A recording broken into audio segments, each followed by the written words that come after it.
Assalamualaikum warahmatullahi wabarakatuh. Bismillahirrahmanirrahim. Alhamdulillahirabbil alamin.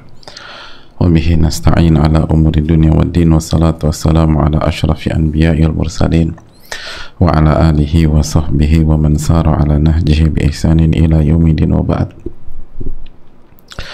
Hadirin yang Allah muliakan, alhamdulillah kita panjatkan puji dan syukur kita kepada Allah Subhanahu wa taala atas segala nikmat dan karunia yang Allah berikan dan Allah limpahkan kepada kita, sehingga kita bisa kembali hadir di majelis yang semoga Allah berkahi ini dalam rangka meningkatkan iman kita, ilmu kita, amal kita, dan semoga Allah memberikan ilmu yang bermanfaat. Allahumma inna nas'aluka ilman nafi'a wa na'udzubika min ilmin la yanfa'.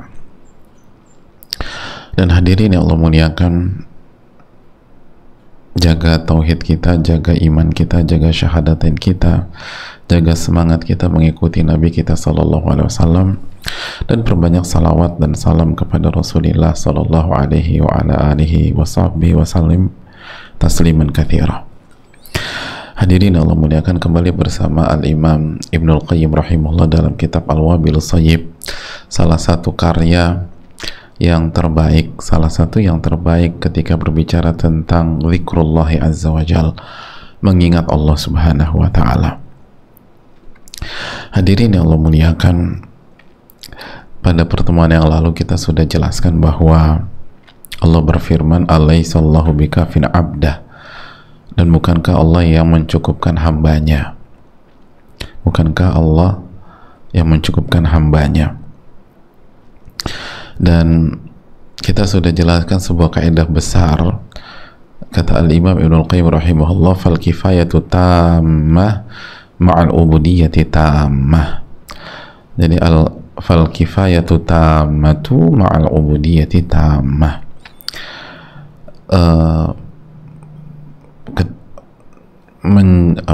Dicukupkan secara sempurna itu dengan penghambaan dan ibadah secara sempurna.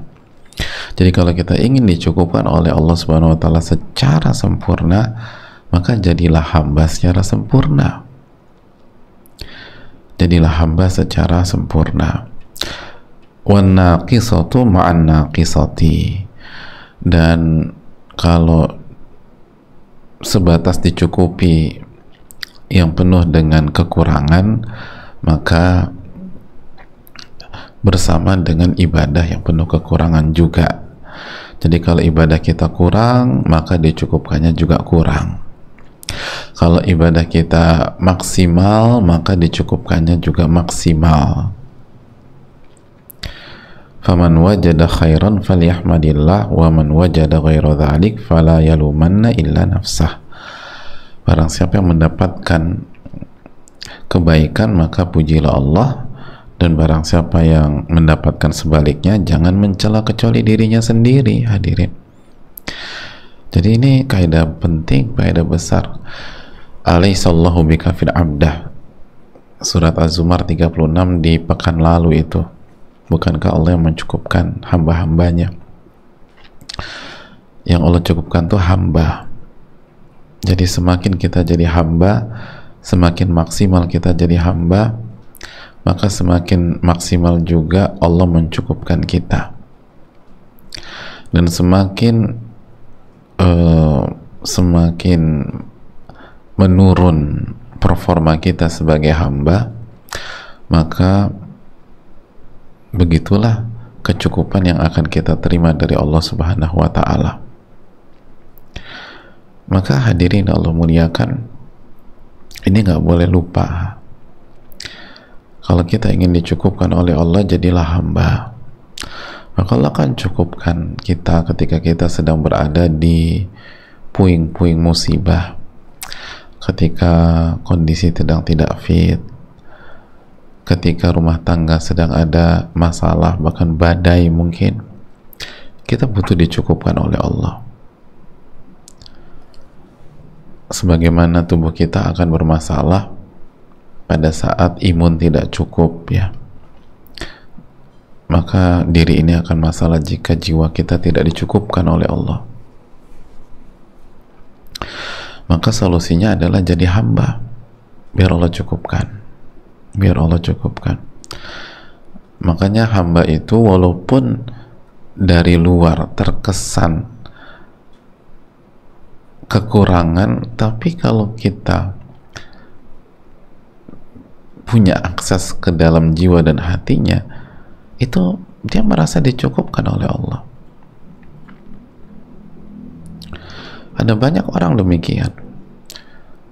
Kita tanya sama dia, ada yang bisa saya bantu nggak?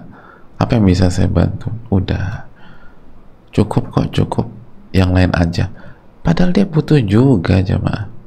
Dia butuh juga, tapi dia cukup kok, cukup. Yang lain aja. Padahal secara teknis dia nggak cukup.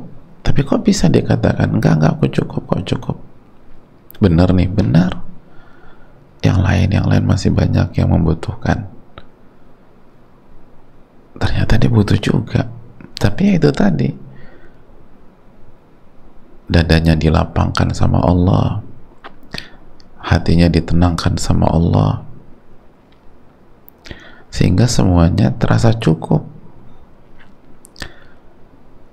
Hadirin, tekanan sebesar apapun kalau dadanya lapang kan nampung-nampung aja, ya nggak sih? Beban seberat apapun, masalah sebanyak apapun, kalau jiwa itu lapang, cukup-cukup aja. Kemarin misalnya ada yang jadi misalnya kita jadi panitia kurban,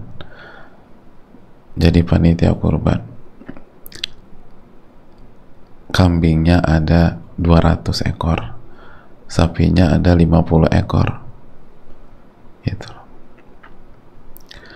Tapi kita punya lahan 5 hektar, luas banget, makanya itu kambing tuh bisa roll ke depan, roll ke belakang, salto, ngesot, segala macam, nggak akan ada masalah sama sekali gitu. Kenapa? Karena wadahnya itu luas, jadi cukup-cukup aja. Yang jadi masalah tuh kambing 200 ekor masuk ke rumah kontrakan kita yang tipe 60, ya repot hadirin sekalian. Jadi masalah banyak sedikit itu relatif. Yang terpenting nih kita punya wadah, kita punya jiwa itu cukup apa enggak. Nah, Allah itu cukupkan, asal kita tuh jadi hamba, kita fokus beribadah, nanti Allah cukupkan. Kita lanjutkan hadirin Allah muliakan. Kata Al-Imam Ibnul Qayyim rahimahullah, semoga Allah merahmati beliau, keluarga beliau dan seluruh kaum muslimin. Wa haula'i hum ibaduhu alladzina laisa li'aduwihi 'alaihim sultanun. Dan mereka hamba-hamba Allah itu, mereka adalah hamba-hamba Allah yang musuh mereka tidak punya kekuasaan terhadap mereka. Nah, itu.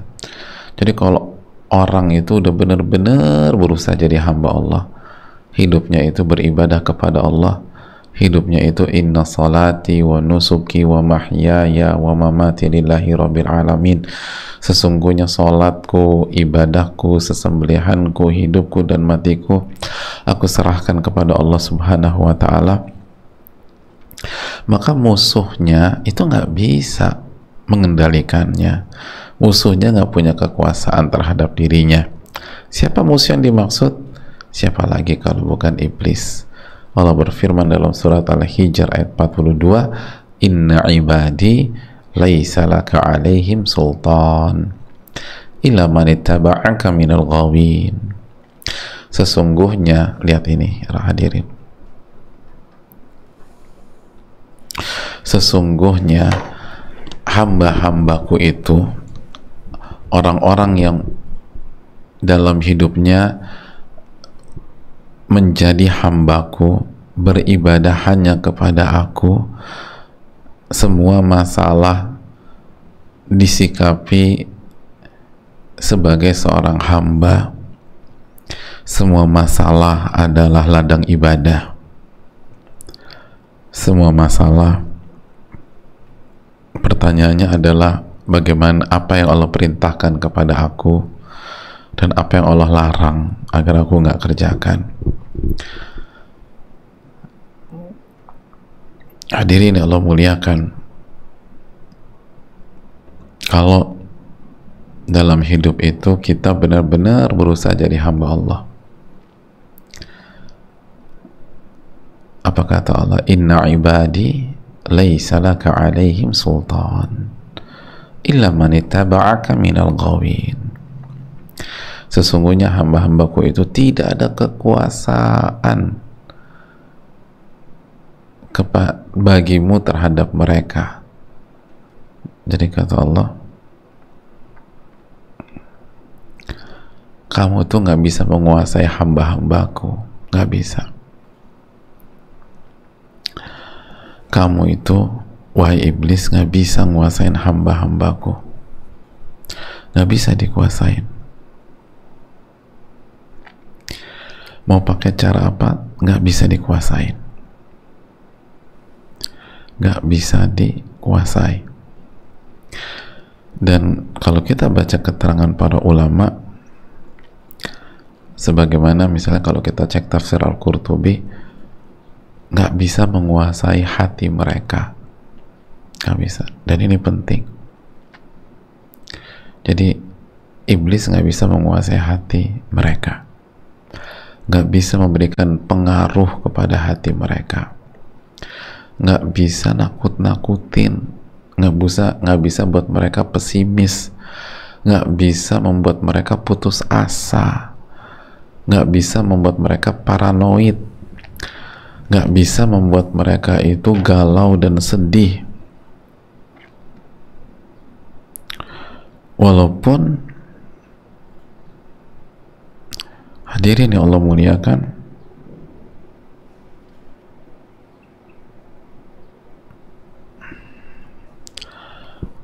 mungkin secara fisik hamba-hamba Allah itu Allah sedang uji dengan rasa sakit. Mungkin secara fisik atau secara teknis ada masalah di keluarganya. Ibu-ibu lagi ada masalah sama suami, lagi ada kendala dengan anak-anak, tapi hati itu tetap tenang, tetap nyaman. Bukan berarti senang anak-anak punya masalah, bukan, tapi nggak terpuruk gitu loh, nggak digoda sama syaitan. Hadirin Allah muliakan, jadi nggak bisa dikuasain, nggak bisa dikuasain kata Allah. Illa man ittaba'aka minal ghawin, kecuali orang yang mengikuti kamu dari orang-orang yang tersesat. Minal ghawin, ghawin itu tersesat khususnya ketika dia udah tahu. Jadi tahu tapi nggak mau ngamalin. Nah itu tuh udah santapannya syaitan. Dia udah tahu tapi dia nggak ngamalin. Kata Al-Imam As-Sa'di, fahuwa alladhi arafa al-haqqa wa tarakah. Itu orang yang udah tahu kebenaran, udah tahu harus berbuat apa, udah tahu mana yang boleh, mana yang enggak, udah tahu nih, tapi dia nggak ngerjain. Itu santapannya syaitan benar-benar nih. Itu yang dikuasai oleh iblis dan syaitan.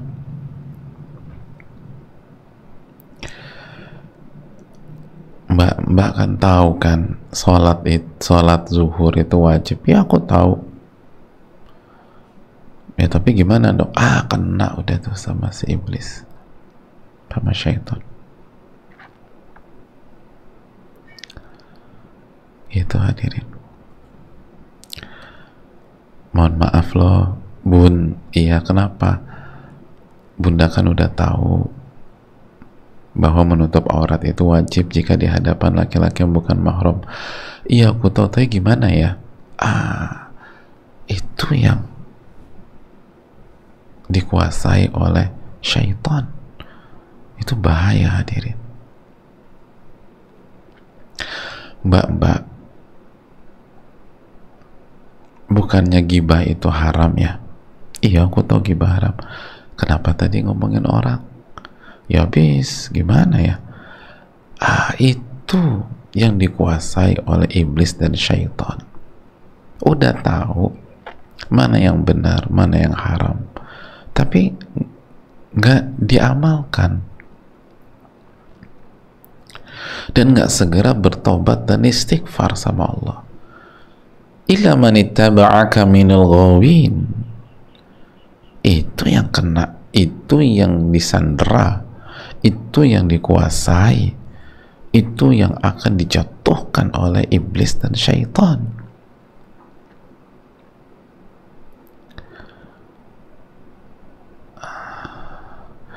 Makanya ibu-ibu sekalian, banyak di antara kita udah tahu loh bahwa Allah perintah kita taat sama suami, nggak boleh ngelawan sama suami kecuali jika itu maksiat. Kenapa suami tetap dilawan? Dan coba ketika kita melawan, apa yang dirasa? Bahagiakah? Enggak. Sholat kita khusyuk atau enggak? Enggak juga. Karena pada saat itu kita nggak dijaga sama Allah, dan akhirnya itu yang akan dikuasai oleh iblis dan syaitan. Makanya yang simpelnya udah tahu ilmunya, cobalah diamalkan. Pasti penuh kekurangan, itu pastilah. Siapa yang nggak penuh kekurangan? Tapi segera istighfar dan taubat. Lalu coba lagi, tergelincir istighfar dan taubat. Coba lagi, lalu istighfar dan taubat. Dan begitu hadirin Allah muliakan.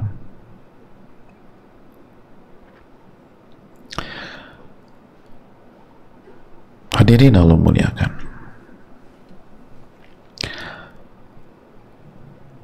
Jadi tips agar tidak dikuasai oleh syaitan itu, jadilah hamba Allah.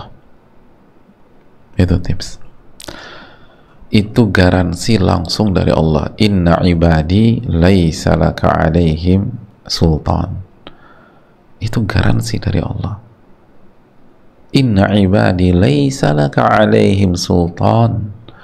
Sesungguhnya hamba-hambaku tidak bisa dikuasai olehmu. Nggak bisa. Kamu nggak punya kuasa terhadap sama-sama mereka. Nggak bisa. Kamu nggak bisa kendalikan hati mereka, nggak bisa goda mereka, nggak bisa buat mereka pesimis, nggak bisa buat mereka terpuruk, nggak bisa buat mereka paranoid.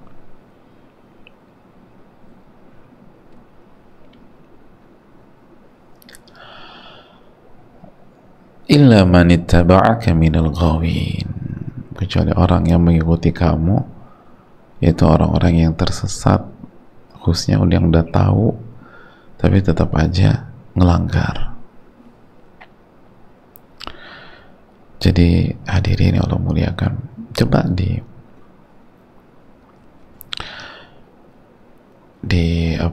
diperbaiki lagi lah, diperbaiki lagi. Jadilah hamba Allah. Begitu ada masalah, larinya ke Allah. Perbanyak sholat, minta pertolongan sama Allah, lalu kerjakan apa perintah Allah, apa yang Allah perintahkan, dan nurut aja. Tapi aku nyesek Ustaz. Coba deh, nanti nyesek itu Allah akan sembuhkan.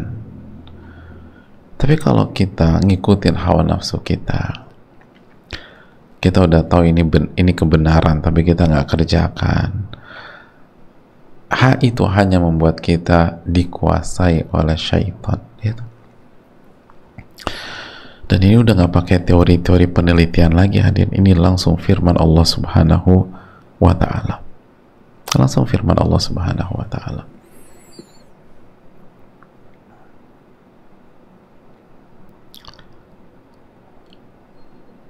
Langsung firman Allah Subhanahu wa Ta'ala. Oleh karena itu,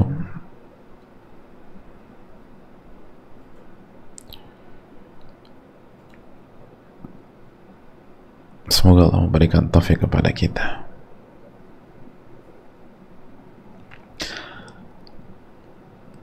Dan mulailah perbaiki ibadah kita, dan beribadahlah kepada Allah di saat kita suka dan di saat kita duka. Beribadahlah kepada Allah di saat kondisi yang kita sukai dan kondisi kita nggak sukai. Contoh pandemi, mayoritas kita nggak suka dengan kondisi seperti ini. Jangan lupa ibadah. Banyak orang futur nggak menyelesaikan masalah. Futur atau jenuh hanya akan membuat kita dikuasai oleh syaitan.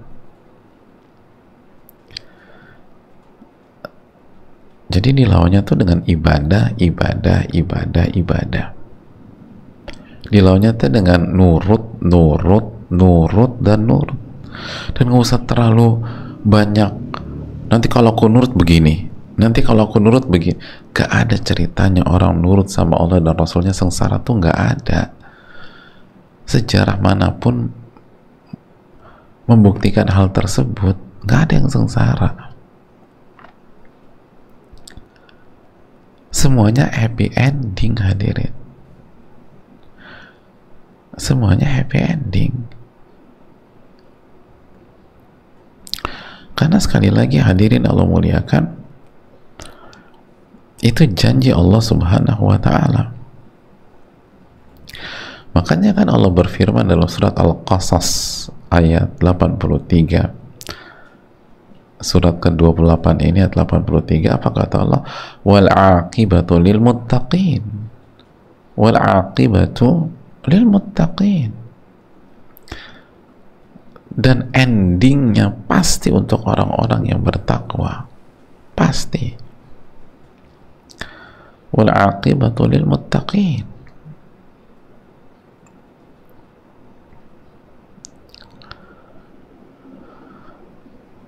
Jadi jangan mau diprovokasi oleh orang. Enggak, kamu nggak boleh begini, nanti kalau kamu nurut suami kamu tuh semena-mena. Gak ada ceritanya orang yang tunduk kepada Allah itu sengsara di masa depan atau berakhir tragis, gak ada. Coba syaitan gak bisa kuasain kita nanti. Syaitan gak bisa mengendalikan kita, tapi kalau kita udah tahu, khususnya ketika kita udah tahu lalu kita tinggalkan, maka itulah awal dari belenggu-belenggu syaitan yang menjerat kita dan akhirnya kita nggak bisa lepas. Wallahu ta'ala a'lam bishawab. Saya rasa cukup sampai di sini. Kita buka sesi tanya jawab. Wassalamualaikum warahmatullahi wabarakatuh.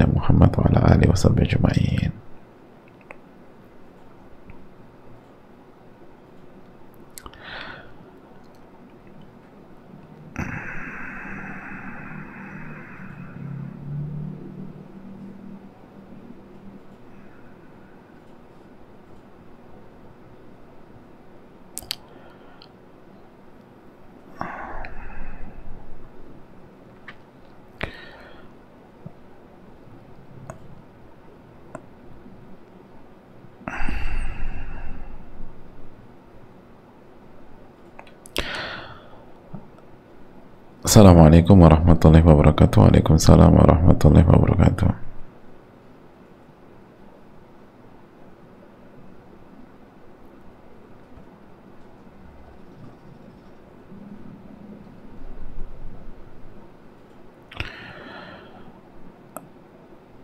Semoga Allah Subhanahu wa taala senantiasa merahmati Imam Ibnul Qayyim rahimahullah dan seluruh keluarga beliau.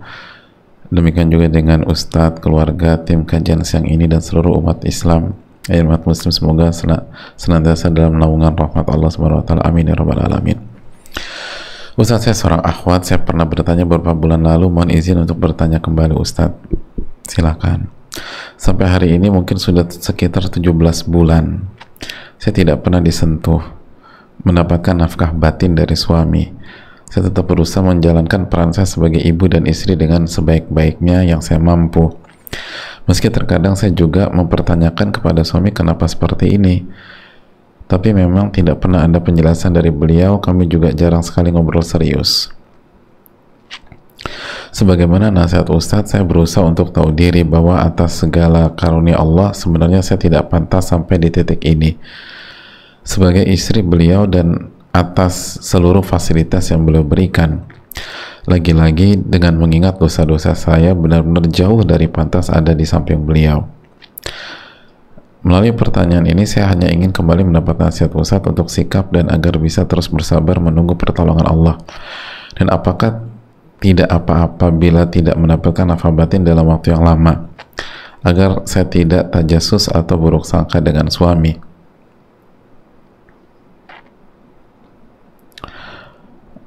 Ketika beliau tidak berada di rumah, karena saya tidak mengekang atau sering bertanya kegiatan beliau di luar sana, dan saya tidak lagi cek handphone beliau. Sekali lagi terima kasih diberikan kesempatan untuk bertanya. Jazakallahu khairan Ustaz dan tim kajian siang ini. Ya, terima kasih. Semoga Allah Subhanahu wa Ta'ala memberikan taufik kepada beliau dan kepada kita semua untuk selalu bersabar. Hadirin Allah muliakan, yang pertama untuk kita semua, bagi para istri, ibu sekalian, bersyukurlah kepada Allah ketika kita nggak mengalami ujian yang dialami oleh penanya ini. Jadi banyak-banyak bersyukurlah kepada Allah Subhanahu wa Ta'ala. Yang berikutnya untuk yang bertanya, yang pertama, hukumnya adalah kalau istri ridho, sekali lagi kalau istri ridho dengan kondisi ini dan tidak mempermasalahkan, begitu juga dengan suami tidak berzina di luar atau tidak ada sesuatu di luar sana, maka hal atau kondisi seperti ini artinya bukan didukung ya, tapi dibolehkan. Artinya nggak ada yang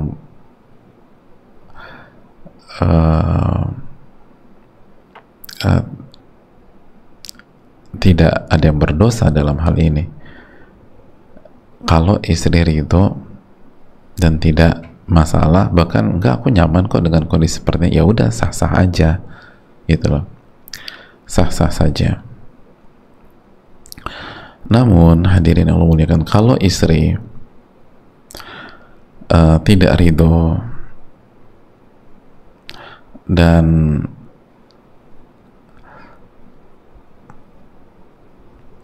bahkan ini bisa membuat istri itu jatuh ke dalam zina, maka ini tidak diperbolehkan. Ini tidak diperbolehkan.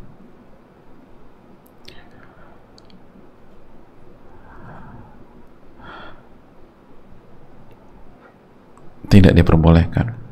Oleh karena itu, sebagian para ulama mengatakan hukumnya wajib suami memberikan nafkah batin sesuai dengan kebutuhan istri dan kemampuan suami. Itu sebagian keterangan, walaupun terjadi khilaf. Ada yang mengaitkan dengan waktu, tapi sebagian para ulama mengatakan kembali ke hajah dan kebutuhan. Ada yang mengatakan wajib setiap 4 bulan. Tapi ada yang mengatakan bahwa sesuai dengan kebutuhan dan kemampuan. Itu poin kalau secara hukum fikihnya. Tentu saja masalah ini panjang dijelaskan para ulama. Yang kedua, tetap fokus main di kotak kita dan jangan terdistract, jangan terprovokasi untuk masuk ke kotak di luar kotak kita, lalu kita memata-matai, kita tajasus, kita ngoprek-ngoprek dan lain sebagainya. Jangan, itu bukan ranah kita, dan menghadapi suami nggak bisa dengan cara demikian. nggak bisa dengan cara demikian.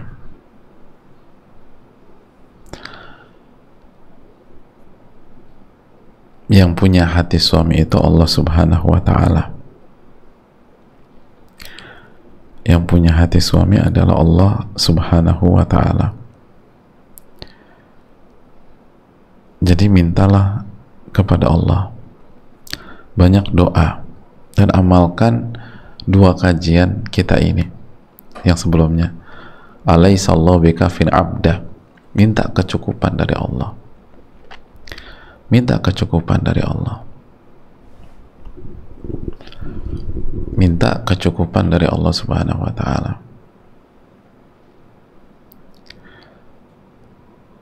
Bukankah istri-istri Nabi itu tidak menikah lagi setelah Nabi SAW wafat? Dan kita tahu Aisyah radhiyallahu ta'ala, ibunda kita, ketika Nabi SAW wafat, usia beliau baru belasan tahun, baru 17 atau 18 tahun, dan beliau bisa. Kenapa? Karena dicukupkan oleh Allah Subhanahu wa Ta'ala,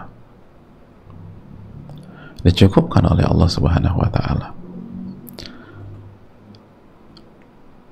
Lalu hadirin Allah muliakan, perbaiki sisi lain, khidmat kita kepada suami, lalu nurutnya kita kepada suami, lalu keceriaan di hadapan suami, lalu kata-kata yang baik. Seringkali masalah-masalah seperti itu nggak perlu atau nggak harus dibicarakan secara serius, apalagi nih hal yang sensitif buat laki-laki misalnya. Tapi kita bisa gunakan cara lain. Jadilah istri yang cerdas.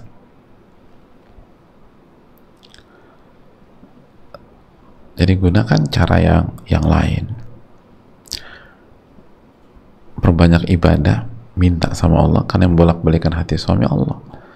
Lalu berkhidmat, nurut, taat, benar-benar melayani. Maka di banyak kasus itu sangat menyelesaikan masalah, sangat menyelesaikan masalah. Karena kalau sudah suami istri, seringkali bukan faktor fisik,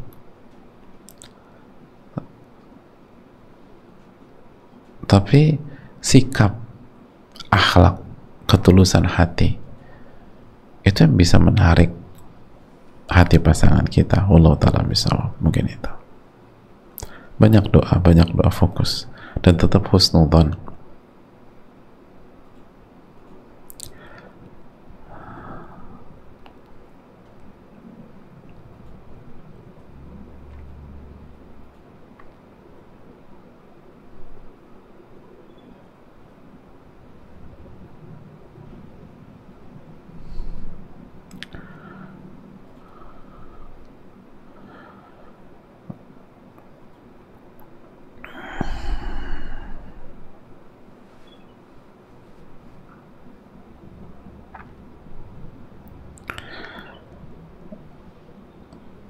Assalamualaikum warahmatullahi wabarakatuh. Waalaikumsalam warahmatullahi wabarakatuh. Semoga Al-Imam Ibnul Qayyim dirahmati oleh Allah. Semoga Ustadz, tim, para jamaah, dan seluruh kaum muslimin senantiasa diliputi keberkahan dan rahmat dari Allah. Amin ya rabbal alamin. Mohon nasihatnya Ustadz. Insya Allah dalam waktu dekat, kurang dari sebulan lagi saya akan menikah. Namun terkadang muncul keraguan dalam hati karena melihat calon suami yang ternyata tidak sesuai dengan kriteria saya, Ustadz. Di awal saya terima lamarannya karena saya melihat beliau sosok yang rajin sholat berjamaah di masjid dan baik dalam berbakti kepada ibunya.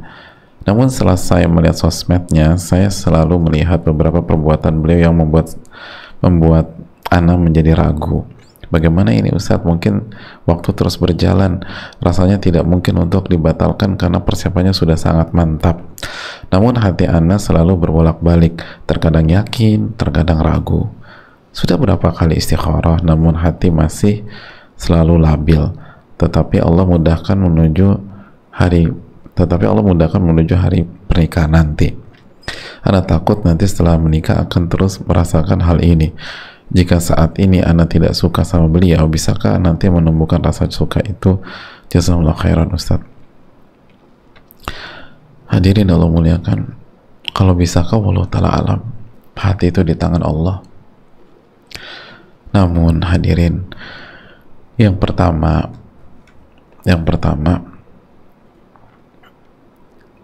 dalam ilmu usul fikih, kita itu melangkah jika kita berada di satu dalam dua kondisi. Yang pertama, yakin dengan data yang komplit dan valid, atau ghalabatil dhon, dugaan kuat, karena walaupun datanya belum 100%, tapi kita udah punya indikator-indikator kuat.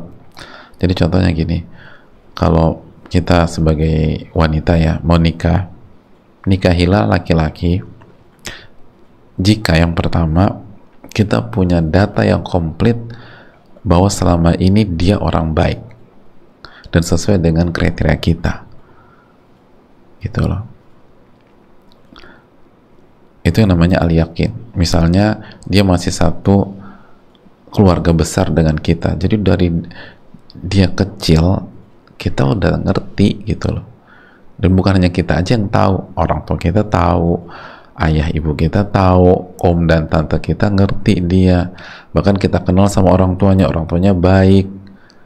Jadi udah depan belakang, atas bawah luar dalam kita tahu dia. Bismillah nikah dengan laki-laki seperti itu.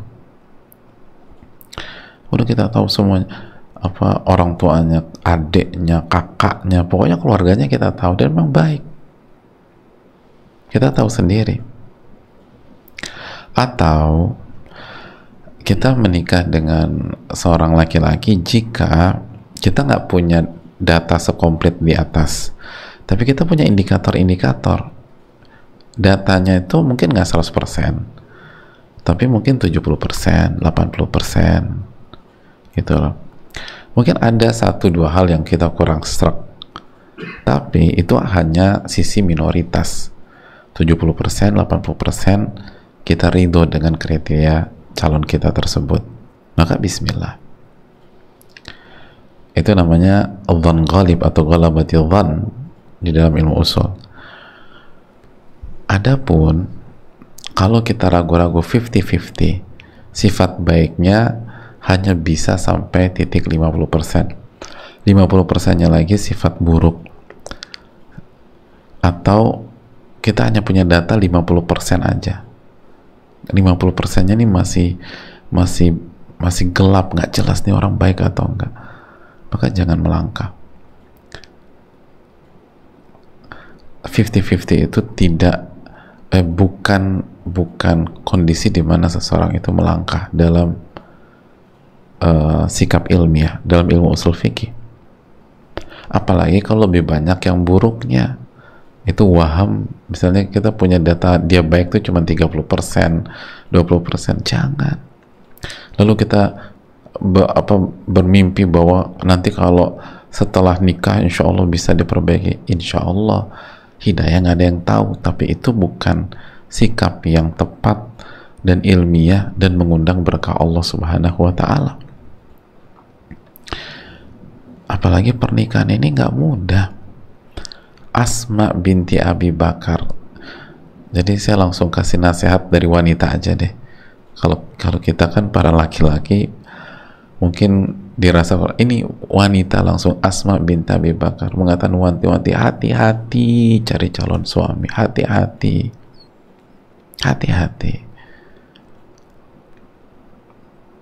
Itu wanita sendiri yang bilang hati-hati. Kalau dikatakan pernikahan nggak mungkin dibatalkan karena sudah dekat, nggak ada yang nggak mungkin hadirin.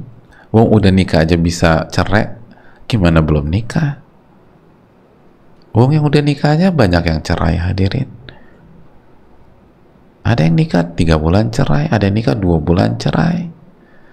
Jadi kata nggak mungkin itu kesimpulan kita semata atau memang fakta nggak ada.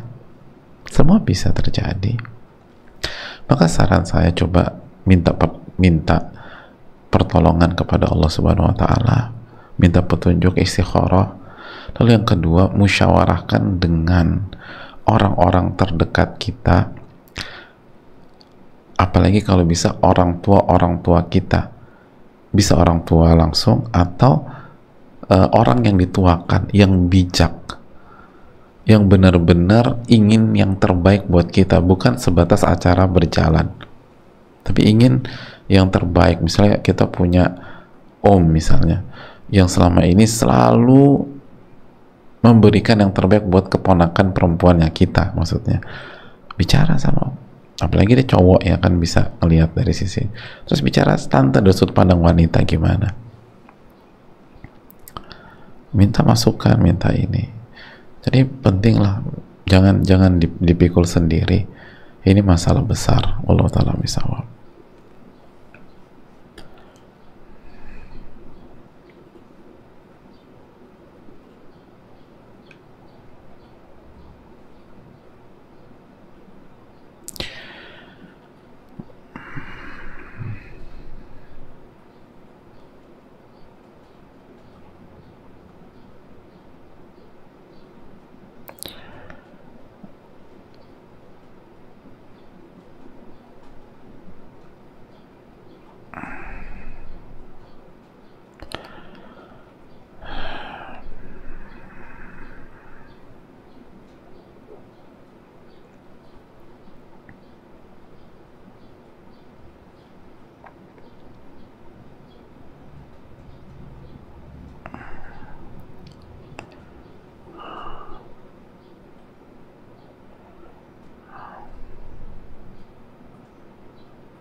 Assalamualaikum warahmatullahi wabarakatuh. Waalaikumsalam warahmatullahi wabarakatuh. Semoga Allah merahmati Ibnul Qayyim rahimahullah beserta keluarga besar. Semoga Allah selalu melindungi dan memberikan kesehatan kepada Ustadz, tim beserta seluruh kaum muslimin. Amin ya rabbal alamin. Ustadz izin bertanya, bagaimana menyikapi orang yang suka menjudge perkara hati dan berkomentar berlebihan terhadap permasalahan hidup orang lain yang terkadang ucapannya bikin dada sesak? Dan apakah benar jika kita digibai itu merupakan ladang pahala bagi kita? Mohon pencerahannya Ustaz. Jazakallahu khairan wa iyyakum. Hadirin Allah muliakan, menghadapi orang seperti itu, ingat surat Al-Furqan ayat 20, wa ja'alna ba'dukum li ba'din fitnatan atasbirun wa kana rabbuka basira. Dan kami jadikan interaksi di antara kalian sebagai ujian. Ujian apa? Atasbirun, sabar apa enggak? Atasbirun, kalian tuh sabar apa enggak? Wa kana rabbuka basira, dan Rabbmu maha melihat. Jadi Allah takdirkan adanya pihak-pihak seperti itu di kehidupan penanya misalnya, itu untuk menguji kesabaran penanya, sabar apa enggak. Dan Allah kasih jaminan, Allah maha lihat loh, Allah nggak tidur, Allah tahu siapa yang zalim, siapa yang dizolimi, dan lain sebagainya. Terus yang berikutnya, apakah itu benar? Hadirin, gimana kita bisa memvonis hati orang lain? Kata para ulama, hati-hati dalam menyimpulkan hati orang lain. Wong kita sendiri aja susah nyimpulin hati kita sendiri, gitu. Kita nyimpulin hati kita aja susah. Coba kita tanya deh, siapa yang bisa memastikan hati ini ikhlas ketika kajian siang hari ini? Susah. Siapa yang bisa memastikan kemarin waktu kurban hati kita benar-benar ikhlas? Susah. Nah itu hati kita sendiri, gimana kita sekarang memvonis hati orang lain? Itu hal yang perlu kita camkan. Lalu yang berikutnya, kalau penanya digibahi, maka itu sama saja si penggibah kasih pahala buat penanya. Sebagaimana hadis muflis, hadis orang yang bangkrut, bawa pahala sholat, puasa, tapi dikasih ke korban yang dia zolimi. makanya udah dapat pahala gratis, dapat pahala gratis. Makanya sebagian para atau diantara para ulama klasik mengatakan kalau saja tidak ada unsur kemaksiatan dalam gibah, saya pengen satu kota ini gibahin saya semua. Siapa yang nggak seneng dapat pahala sholat gratis, dapat pahala puasa gratis? Itu hadirin. Wallahu ta'ala a'lam bishawab.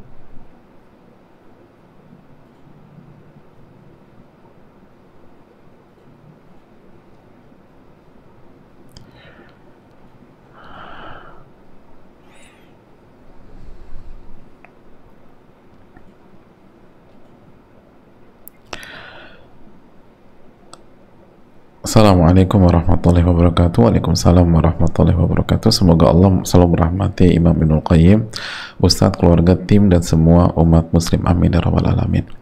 Afwan, Ustadz ingin bertanya, bolehkah Ustadz kita kagum dengan laki-laki teman bisnis kita tapi masih belum berani melangkah dikarenakan diri ini masih ingin terus memperbaiki diri dan masih ingin terus menikmati waktu untuk berdoa, bercerita dengan Allah tentang laki-laki tersebut, menikmati terus istikharah.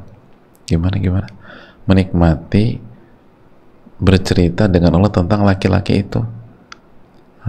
Jadi objek ceritanya tuh laki-laki ya, dan diri ini percaya biar Allah saja nanti yang mengatur dan menggerakkan hati dia untuk melangkah jika memang dia jodoh ana. Apakah pola pikir ana itu salah, Ustadz? Mohon nasihatnya Ustadz, yang sallallahu alaihi barakallahu fikum. Yang pertama, ingin terus memperbaiki diri itu bagus, dan masih ingin terus menikmati waktu untuk berdoa bagus, tapi nggak ada kontradiksi. Betapa banyak wanita justru lebih banyak berdoa ketika telah berumah tangga, ketika telah punya suami. Iya, karena suaminya nyebelin Pak Ustadz, jadi aku akhirnya banyak doa sama Allah. Ya nggak harus demikian juga gitu loh. Ada sebagian begitu, karena suaminya zalim akhirnya yang dulu nggak pernah berdoa jadi berdoa sekarang. Tapi nggak juga, ada yang dapat alhamdulillah laki-laki yang baik, yang pemimpin, diarahkan. Jadi awal yang dia nggak ngerti berdoa jadi semangat berdoa gitu loh. Jadi nggak harus demikian juga. Lalu yang berikutnya, bercerita dengan Allah tentang lelaki tersebut, ini nggak tepat hadirin. Ini bisa jadi zina hati gitu loh. Bisa jadi ini zina hati. Enggak, jangan bicarakan dia, jangan bicarakan laki-laki ini ketika dia belum halal. Akhirnya nanti terpendam, nanti syaitannya bermain. Gitulah hadirin. Lalu percaya biar Allah saja nanti yang mengatur dan menggerakkan hati dia untuk melangkah jika memang dia jodoh anak. Ini biar Allah yang ngatur, jelas semua diatur sama Allah. Menggerakkan hati dia untuk melangkah jika memang dia jodoh anak, bisa, tapi nggak harus demikian. Artinya ini bukan satu-satunya pintu atau solusi. Di antara pintu solusi yang lain, kita bisa maju, tapi dengan cara yang berkelas. Jangan pakai cara yang rendah gitu loh. Karena itu mungkin saja demikian.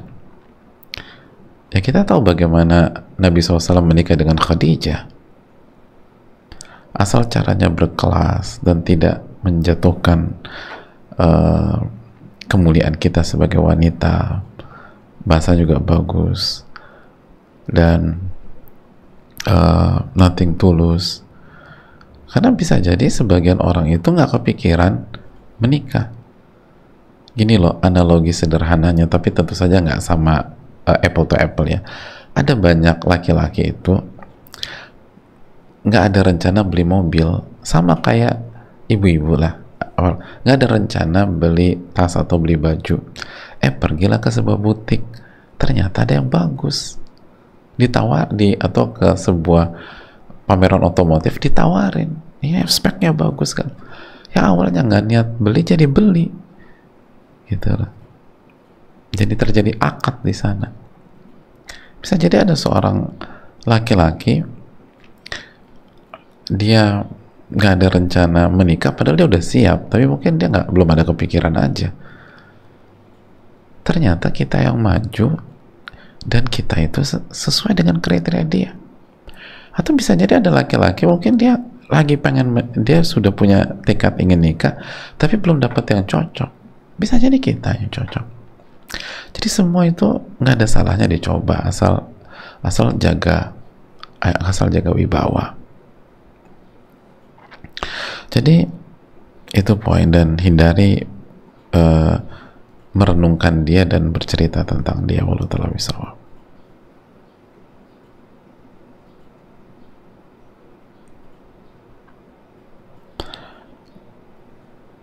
Ya, saya rasa cukup sampai di sini jamaah. Semoga bermanfaat. Kayaknya banyak pertanyaan tentang perjodohan ya dan pernikahan.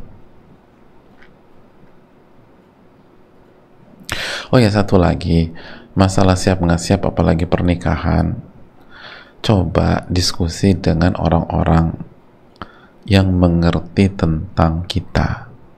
Seringkali kita nih nggak objektif melihat diri sendiri, seringkali. Tapi coba tanya orang tua kita, aku nih udah anak perempuan mama ini udah siap belum sih jadi istri? Atau coba tanya siapa senior kita misalnya, atau sahabat kita, apalagi kalau kita punya sahabat sudah menikah, coba tanya mereka. Jadi jangan hanya nyimpulin sendiri gitu loh, susah loh, nilai diri sendiri itu susah. Jadi coba cross check ke yang lain. Ini yang bisa disampaikan. Makasih banyak, jazakallahu khairan. Senang bisa beribadah dengan jamaah semua. Semoga Allah memberikan taufik dan hidayahnya. Allahumma inna nas'aluka ilman nafi'an wa na'udzubika min ilmin la yanfa'. Rabbana taqabbal minna subhanaka wa bihamdika la ilaha illa anta astaghfiruka wa atubu ilaik. Assalamualaikum warahmatullahi wabarakatuh.